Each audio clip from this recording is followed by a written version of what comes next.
Hago este silencio sepulcral para que vean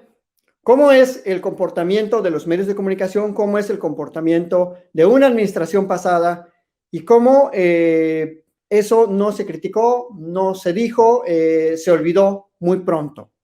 Era pleno 2015, Peña Nieto estaba muy ocupado en otras cuestiones y el acuerdo se fijó, digamos que ese acuerdo, como fue aceptado por el gobierno mexicano en todos sus términos, es muy difícil que se pudiera revivir. Digamos que adquiere, pues como se dice en el mundo del derecho, la categoría de cosa juzgada, porque pues, es como cuando una persona firma de me doy por pagado por todos los daños habidos y por haber, y no me reservo ninguna acción penal ni civil. Pues más o menos eso firmó el gobierno de Peña Nieto. Obviamente asesorado, pues, ¿por quién? Pues por Videgaray. Ahí está, digamos, la ruta cronológica de lo que pasó. Y claramente fue el gobierno de Peña Nieto, porque digamos que a él le tocó llevar a cabo la demanda, a él le tocó enfrentar ese proceso civil, y luego, pues, prefirieron juntarse con BP porque lo esperaban como un socio importante y bueno, pues prefirieron aliarse con ellos e incluso, como dije hace ratito, le dieron la medalla del Águila Azteca a Chris Sladen, el ejecutivo principal de BP en México. Solamente lo menciono, esto digamos sería una cuestión cultural, pero no es casualidad de cómo esta gran catástrofe de Deepwater Horizon fue capitalizada para fortalecer a una empresa que le había hecho daño al patrimonio ambiental, a las, digamos, a todas las personas, a todas las poblaciones que viven de la pesca, a gente pues que solamente tiene esa fuente de empleo, esa fuente de vida en Tamaulipas y Veracruz. Se estima que en México, de acuerdo a un reportaje que hace Oceans Future Society, hubo personas de México, alrededor de 170,000, que directa e indirectamente sufrieron esos daños. ¿Por qué? Pues porque además el petróleo crudo y ese derrame no se limpia, no existe tecnología todavía para limpiar el mar o para limpiar las costas. Se tiene que diluir y eso pueden pasar hasta quizás décadas para que el impacto, digamos, aminore, porque realmente no desaparece. Entonces, este gran daño ambiental que se causó en el 2010 por parte de BP,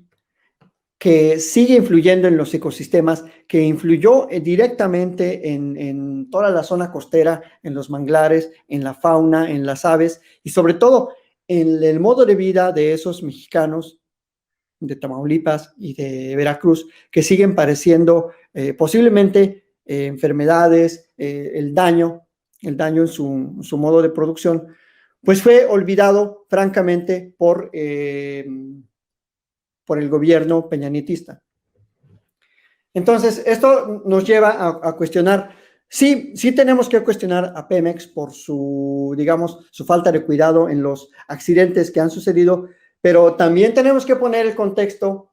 de cómo diversas empresas han causado daños ambientales en el país y no necesariamente ofrecen una solución, sino todo lo contrario. El gobierno les abre las puertas para que sigan invirtiendo y sigan, pues, digamos, enriqueciéndose ilícitamente. ¿Y por qué ilícitamente? Bueno, pues una empresa que causó un daño de esa magnitud, imagínense, ¿cómo es posible que en Estados Unidos haya pagado casi 21,000 millones de dólares y en México solo 25? O sea, ¿en qué país un gobierno acepta ese tipo de tratos? 21,000 millones de dólares en Estados Unidos, en México 25 millones de dólares.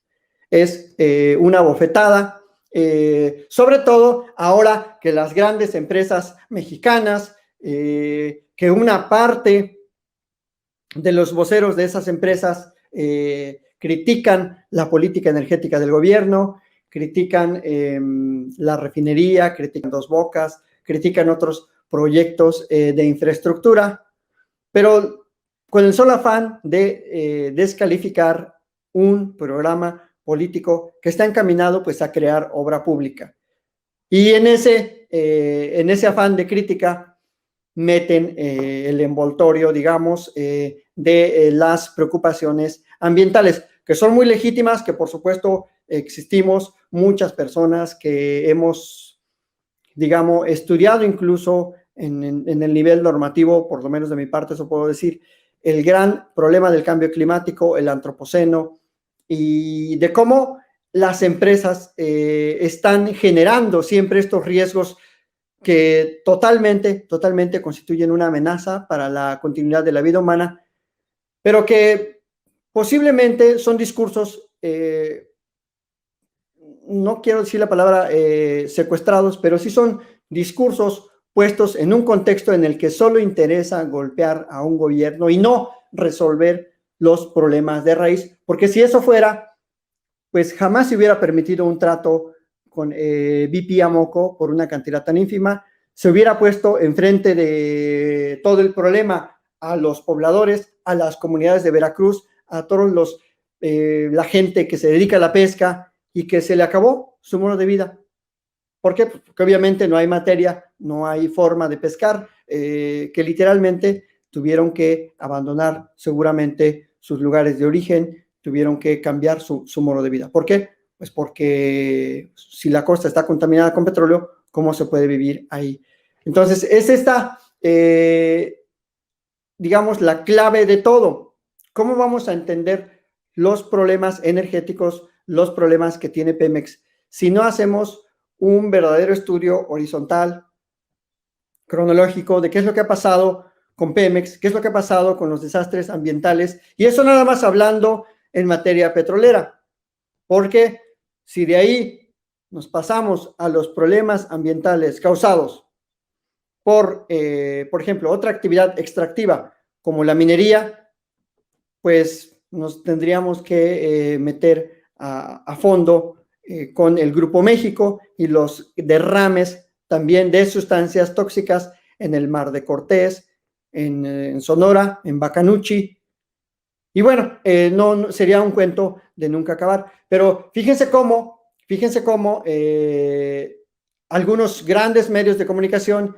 critican, generan tendencia, un asunto que no es irrelevante, es por supuesto que es muy relevante que un ducto de Pemex se rompa y por 5 horas exista una fuga de gas y se genere un daño ambiental, por supuesto, que es muy criticable, pero tenemos que hablar de todos los otros daños ambientales también. O sea, si nos vamos a meter a este tema, tendríamos que ser un poco más serios y decir, bueno, cuál es la política de riesgos, de prevención y de reparación en materia ambiental que está teniendo este gobierno. Yo creo que eso sería el planteamiento importante en el contexto de estos daños ambientales. Entonces, volviendo al punto inicial, para concluir esta parte y pasar a sus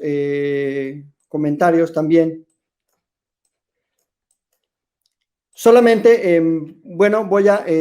referirles que a 10 años, bueno, 11, prácticamente 11 años ya, del accidente, del daño ambiental causado por Deepwater Horizon, por esa plataforma que se hundió, lo reitero, pues en las comunidades de Veracruz, de Tamaulipas, se siguen resintiendo esos daños ambientales. Hay de plano manglares que desaparecieron, que están totalmente contaminados, que están negruzcos, que básicamente el petróleo mató toda la flora y fauna costera. Y bueno, eso nos lleva a la siguiente pregunta. ¿Cómo vamos a crear una política ambiental que aminore estos riesgos de la producción de la energía derivada de combustibles fósiles? Y la respuesta es muy, muy sencilla, pero también muy ambiciosa. O sea, es muy sencilla en el sentido de que las empresas, las grandes empresas, ya sean internacionales, nacionales, estatales o no estatales, tienen que sujetarse al marco de prevención,